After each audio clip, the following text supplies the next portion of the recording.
É isso aí, galera, este é o Nerd na TV, o seu canal da cultura pop entretenimento alternativo. Estamos de volta depois de um grande ato aí, pessoal. E hoje nós vamos falar de um personagem que eu tenho certeza que todos vocês adoram. Quem tem mais de 30 anos aí com certeza viu muito esse personagem, inaugurando o nosso novo quadro, o nosso Verdade ou Mito.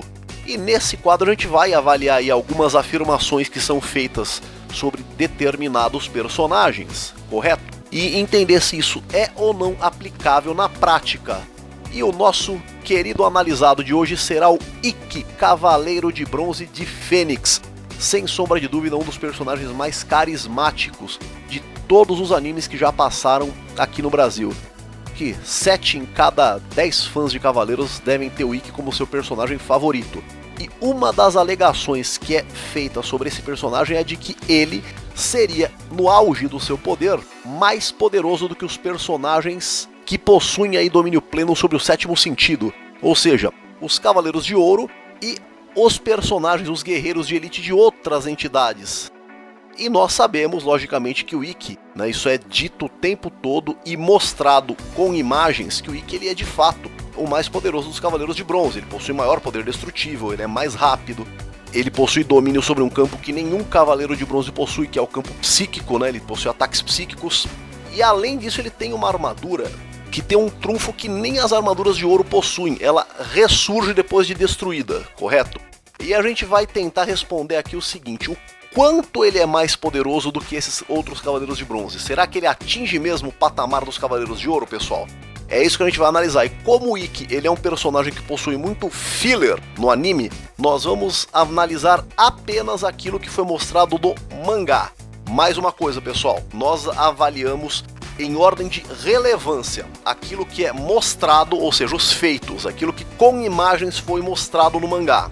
Em segundo lugar, em termos de relevância, aquilo que foi dito e nunca foi desmentido, ou ainda aquilo que foi dito e de alguma forma confirmado em alguma enciclopédia oficial dos Cavaleiros, tá? Aí passa a ter a validade de uma imagem, né? Mas aquilo que foi dito em segundo lugar em termos de relevância. Como eu disse, a menos tem alguma comprovação depois em alguma enciclopédia de Cavaleiros, a gente coloca em segundo lugar, caso contrário empata com a imagem em termos de relevância. E em terceiro lugar, aquilo que é interpretativo, galera, porque isso é uma coisa muito pessoal. Hoje é muito comum, não, você não sabe interpretar, galera, isso não existe. Existem coisas que não dão qualquer margem à interpretação e o pessoal interpreta demais para trazer o fato, a visão dele, né, e acaba vendo coisa que não existe, acaba enxergando coisa que não existe, beleza? Então, mais uma vez, estamos analisando a participação do Ikki no mangá, já que ele tem muito filler, com relevância maior aquilo que é mostrado, em segundo, aquilo que é dito, em terceiro, aquilo que é interpretativo. Repetindo a ressalva, se aquilo que é dito não foi desmentido e foi comprovado em alguma enciclopédia, aquilo que é dito passa a ter o mesmo valor daquilo que é mostrado, correto? E aquilo que é mostrado, mesmo que desmentido em enciclopédia, a gente considera o mangá, galera. A enciclopédia, ela está a serviço do mangá e não o contrário. É ela que existe por causa do mangá, e não o mangá por causa dela, beleza? Então vamos lá. A primeira aparição do Ikki já foi fodonizando tudo, né, pessoal? A gente já é deixado claro que ele não é um Cavaleiro de Bronze comum. Ele tem um nível de poder muito acima da patente de bronze. O primeiro cavaleiro que foi mostrado enfrentando o Ikki no mangá de forma singular no tete a tete foi o Hyoga de Cisne, que no mangá também é apresentado como um Cavaleiro de Bronze com poderes bem acima da média dos outros. Tanto que ele foi enviado para o santuário para matar os outros Cavaleiros de Bronze. Hoje em dia, né, algumas pessoas colocam como se o Shun fosse o favorito do torneio galáctico. Porque ele tinha um trunfo escondido, mas quando a gente lê o mangá, a gente avalia, eu não sei se o Hyoga daria tempo pro Shun usar esse trunfo, entende? A gente sabe que a corrente no início da série não funcionava bem em baixas temperaturas, a gente viu o Cisne Negro neutralizando as correntes de Andrômeda, e o Cisne Negro tinha um poder bem abaixo do Cisne, então provavelmente o Hyoga naquele momento seria o favorito a vencer o torneio galáctico. Você sempre quis aprender a desenhar, mas é incapaz de fazer um zero na areia usando o fundo de copo como régua? Pois os seus problemas acabaram porque acaba de chegar agora o método Fanart para desenhar animes e mangás, minha gente. O método Fanart da professora Mayara Rodrigues já ensinou aproximadamente 100 mil pessoas a aprenderem a desenhar do zero, gente. Se você acha que você nunca ia aprender a desenhar, cara, tira essa ideia da cabeça, você pode aprender a desenhar. Com o método Fanart da professora Mayara Rodrigues, antes do que você pensa, se você seguir corretamente os exercícios, as instruções, as orientações dos professores, em pouco tempo você vai estar emulando o estilo do seu artista de mangá preferido e quem sabe se dedicar, um dia se tornar um profissional desse mercado. Você vai do iniciante, começando do zero, passando pelo intermediário e chegando ao avançado sem perceber. Então venha você também para o método Fanart de desenhar mangás e animes. Conheça a sua versão atual, método Fanart 3.0. Clique na descrição do vídeo e diga lá que foi o pessoal do Cosmic Nerd que mandou. E agora, galera, bora pro vídeo. Aí a gente vê o seguinte, tá? Vamos lá. A luta do Ikki contra o Yoga na primeira embate entre os dois não foi nem de longe a lavada que os fãs do Ikki dizem que foi. A gente precisa se lembrar que o Ikki ele foi ajudado, né? O Cisne Negro, derrotado pelo Yoga, ele envia o olho dele, contendo aí o segredo do Trovão Aurora, para que o Ikki pudesse ficar preparado contra esse golpe. Ou seja, o Ikki ele respeitava essa técnica do Yoga. Um cara tão orgulhoso quanto o Ikki não se fez de rogado a se valer da vantagem que ele tinha contra o Yoga. Ele derrotou o Yoga, mas não saiu ileso, gente. Ele não saiu ileso, isso é muito importante ressalvar. Ikki saiu com o braço congelado e isso acarretou alguns problemas sérios para ele no decorrer aí. Logo em seguida, nós vemos que o Ikki se mostrou mais poderoso do que os 4 Cavaleiros de Bronze junto. Então, na verdade, essa luta dele com o Yoga não contou, ele escondeu alguma coisa, não, minha gente. Entendam o seguinte, tá? O Ikki, ele derrotou de fato os 4 Cavaleiros de Bronze nessa situação, só que é preciso entender uma coisa, tá? Primeiro, o Seiya estava muito ferido por causa da luta contra o Pégaso Negro. O Shiryu, a menos de, sei lá, uma semana atrás, tinha perdido metade do sangue do corpo. Teve muito trabalho contra os 2 irmãos lá, os Dragões Negros. O Shun não queria lutar, privando aí de se defender contra o Ikki. Não vou fazer essa ressalva com relação ao Yoga, porque todo o estrago que o Yoga sofreu quando chegou contra o Ikki foi causado pelo próprio Ikki. Então o que acontece? Na verdade, nenhum deles, faço exceção do Yoga, porque o Yoga se ferrou por causa do próprio Ikki, nenhum deles estava em pleno poder, em plena carga, quando chegou para enfrentar o Ikki.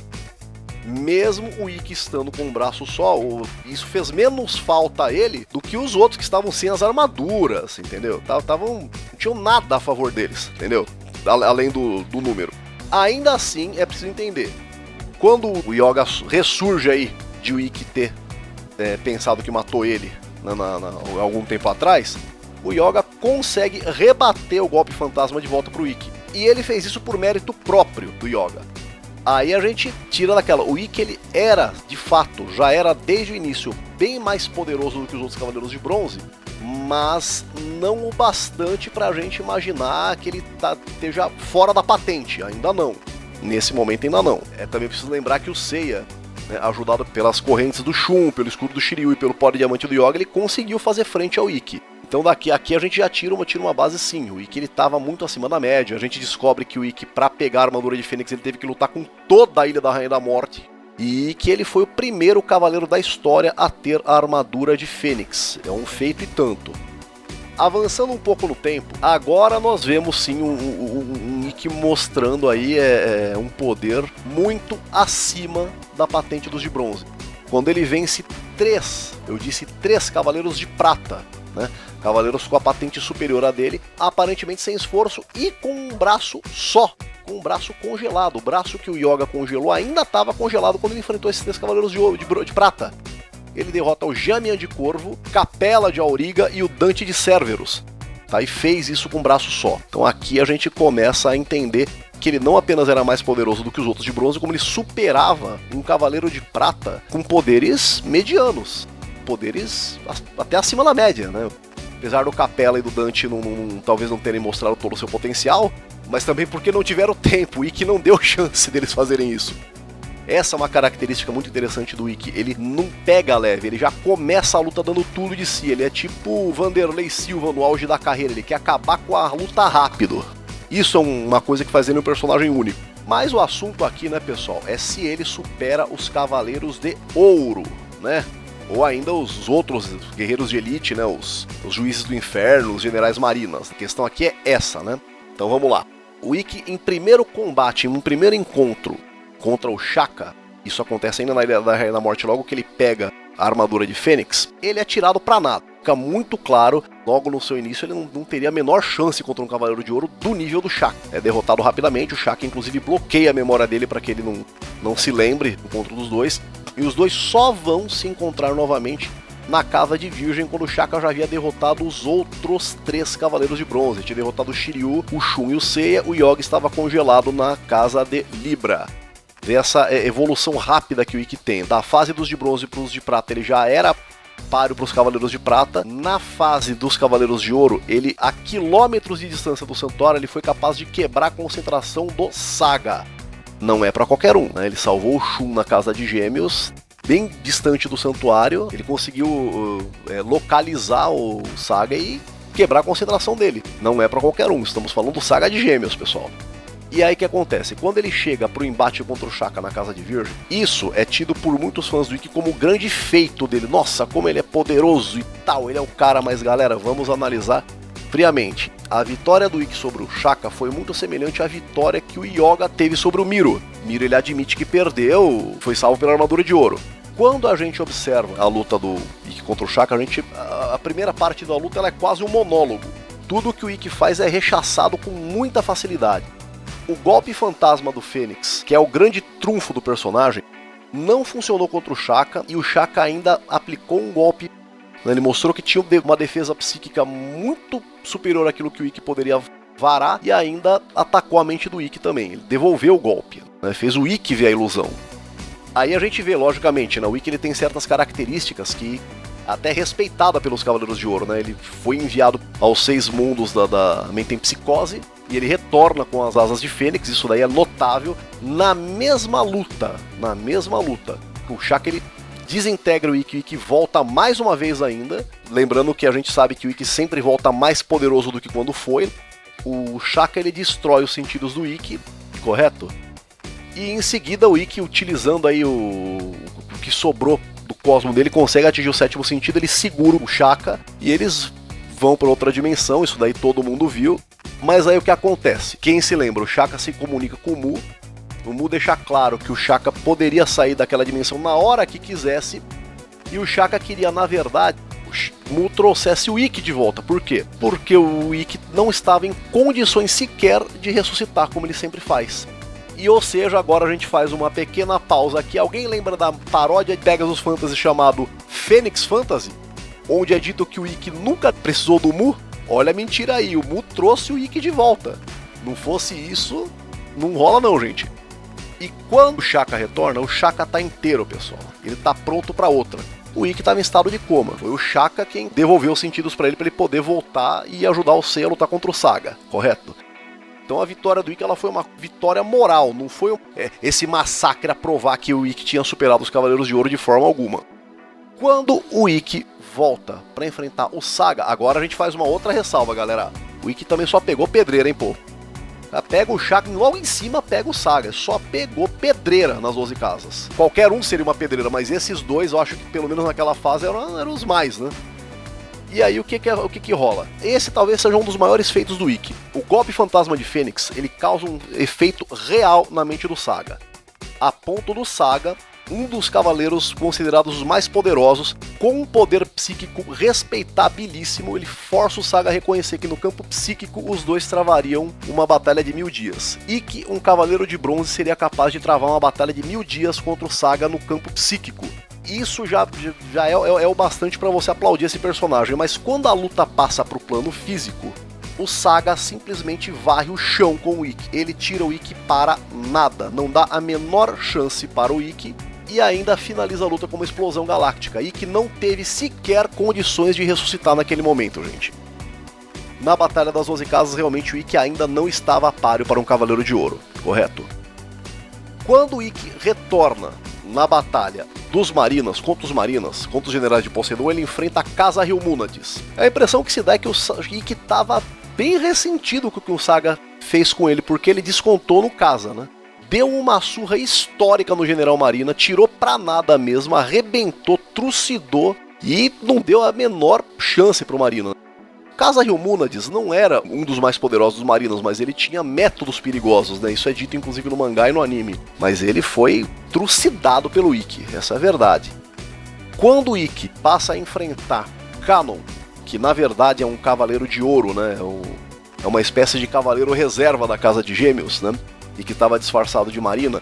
A princípio a gente vê o Kanon aplicar um golpe muito semelhante a outra dimensão e jogar que outra dimensão que nunca funcionou e não ia funcionar agora. E daí depois a gente vê acontecer com o Kanon o mesmo que aconteceu com o irmão dele, o Saga. O golpe fantasma funciona. Ele funciona muito bem com o Kanon, a ponto do Kanon revelar completamente o seu plano para o Ikki. E não apenas isso.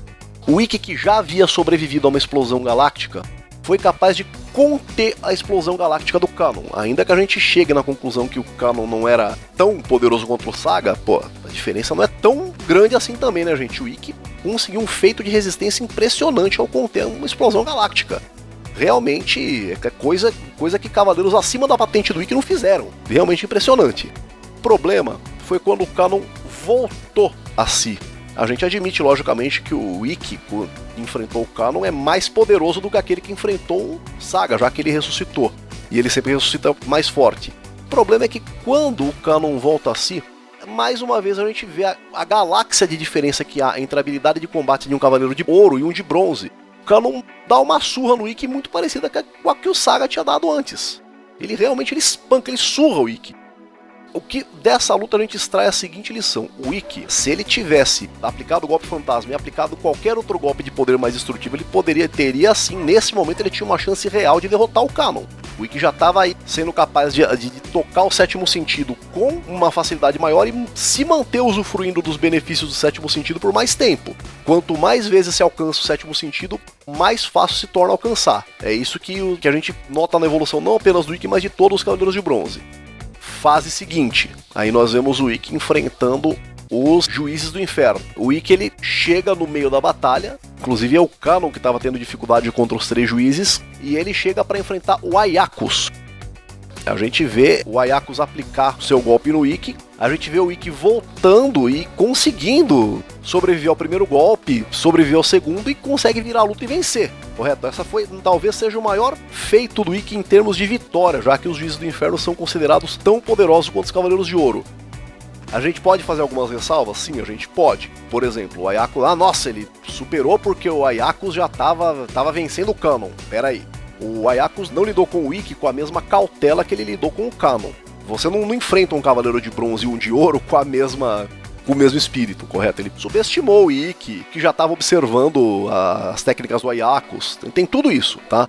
Essa é uma ressalva válida. É o mérito do Ikki ter vencido o Aiacus. É o mérito dele, não tem como negar. Nesse ponto, o Ikki ele já está num patamar assim que talvez nunca tivesse sido alcançado por nenhum Cavaleiro de Bronze. Está num nível de poder muito alto realmente. E a gente lembra que o Ikki, como os outros Cavaleiros de Bronze, no meio da saga de Hades, ele desperta a armadura divina, entendeu? Por alguma razão, em sagas posteriores eles não despertam mais a armadura divina, eles não tocam mais aquele nível de poder, mas eles permanecem com um nível bem acima do que eles tinham anteriormente. E no caso o Ikki, ele sempre tá um patamar acima, tá um pouco acima dos demais Cavaleiros de Bronze. Tá? Isso aí é uma constante de toda a série. A próxima saga canônica é a Next Dimension, e a participação do Ikki, para variar, ela começa, mais uma vez, ele sendo a arma secreta dos Cavaleiros de Bronze. Eles são mandados no passado, guerra anterior contra Hades. O Ikki primeiramente derrota algumas guerreiras, parte do exército do santuário. Na primeira participação que ele teve em Next Dimension, ele derrota Lascumi, acho que esse é o nome dela, que se lascou de verdade, né? Acabou sendo derrotada pelo Ikki, que estava no auge do poder dele. O cosmo dele é sentido de muito longe realmente, né? Acabou sendo derrotado. Foi o primeiro grande feito do Ikki quando chega na saga do Next Dimension.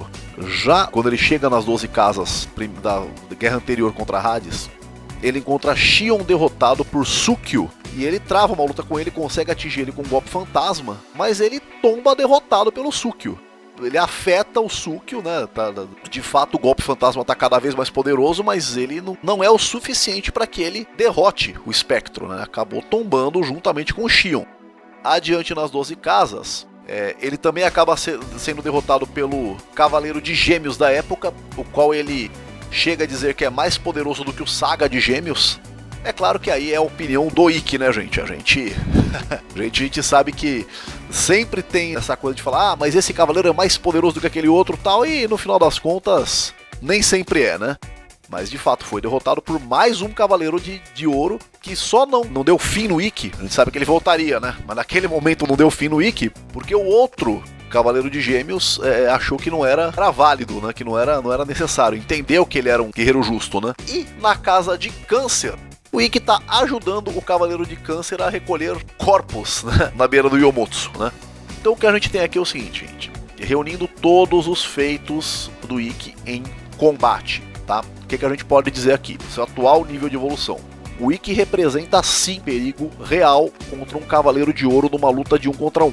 Tá? Se ele inicia a luta utilizando o golpe fantasma, esse nível de perigo ele aumenta. Se ele não fizer como ele fez com o Canon, dar o golpe e esperar que ele se recupere, o Ikki tem sim uma chance muito grande de derrotar um Cavaleiro de Ouro. Porque como o Ikki nunca pega leve, ele sempre inicia a luta dando tudo de si. Ele não tem essa de ficar testando o adversário. Ele já quer definir a luta rápido e quer ir pra casa, correto? Como ele não tem isso e ele tá sempre muito próximo do 7º sentido, então, questão de segundos, ele tá tocando o 7º sentido e tá partindo pra cima e fazendo um arregaço.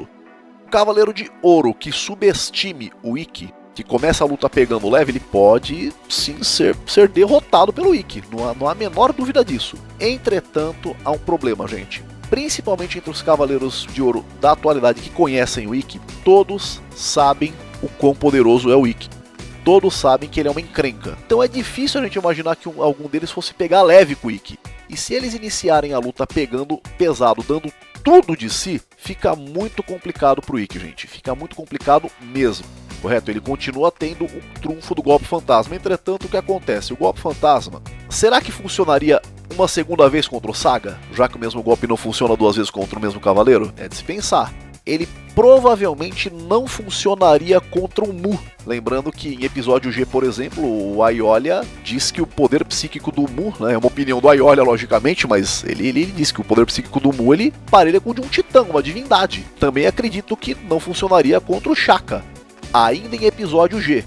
Lembrando, o Shaka ele foi capaz, utilizando o poder psíquico, repelir a ameaça de seres que antevinham, né? Eram ameaças que anunciavam a chegada dos titãs. Então também acho muito difícil que venha a funcionar contra o Shaka, ainda que o Ikki esteja mais poderoso hoje. Também não creio que funcionaria contra o Máscara da Morte. O que você pode fazer para assustar um cara que não sai do inferno, gente? Que já vê o inferno, que tá acostumado a ver gente morta, tudo. O cara é cruel demais, gente. Não creio que funcionaria com ele. Aí a gente tem aí, por exemplo, o Camus, que poderia sim sofrer com o golpe fantasma. Mas ele, dentro daquela razão dele, ele é capaz de ainda dar algum trabalho, né?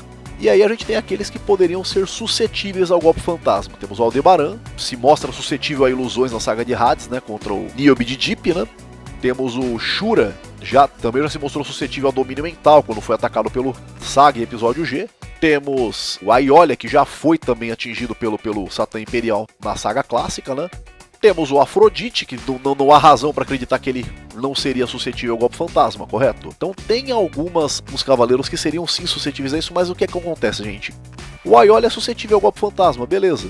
O Miro também seria, gente, não vamos esquecer do Miro, claro, né? Precisamos lembrar que o Mestre Ancião também tem um bom escudo psíquico, galera. Podemos esquecer desses dois também. Aí o que acontece é o seguinte, o Aiolia, por exemplo, que é suscetível ao golpe fantasma, ele é muito agressivo, ele é tão agressivo quanto o Ikki, gente. Ele já ia começar a luta dando tudo de si também, e ele é muito mais rápido. É muito difícil ele chegar a ser tocado pelo golpe fantasma. Então é aí que a gente tem, gente. Então qualquer cavaleiro de ouro que comece a luta dando tudo de si é um problema sério pro Ikki, e é muito difícil ele conseguir virar um jogo que não seja por uma ideia do roteirista, vamos dizer assim. Então galera, a afirmação, segundo a nossa análise, que o Ikki iguala ou ainda vence um Cavaleiro de Ouro é um mito, minha gente. É um cara muito poderoso, é um cara muito carismático, todo mundo gosta dele, mas baseado nos feitos dele durante toda a trajetória dele até o presente momento na saga Next Dimension, não levam a crer que ele de fato venceria um Cavaleiro de Ouro numa luta verdadeira, uma luta justa, correto? Não me levo a crer isso.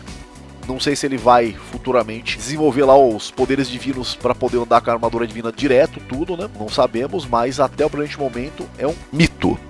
Galera, concordam com a gente, discordam com a gente, comentem aí embaixo. Não esqueçam de curtir e compartilhar nosso vídeo, vamos ajudar a crescer o canal, beleza, galera? Então, um forte abraço, valeu!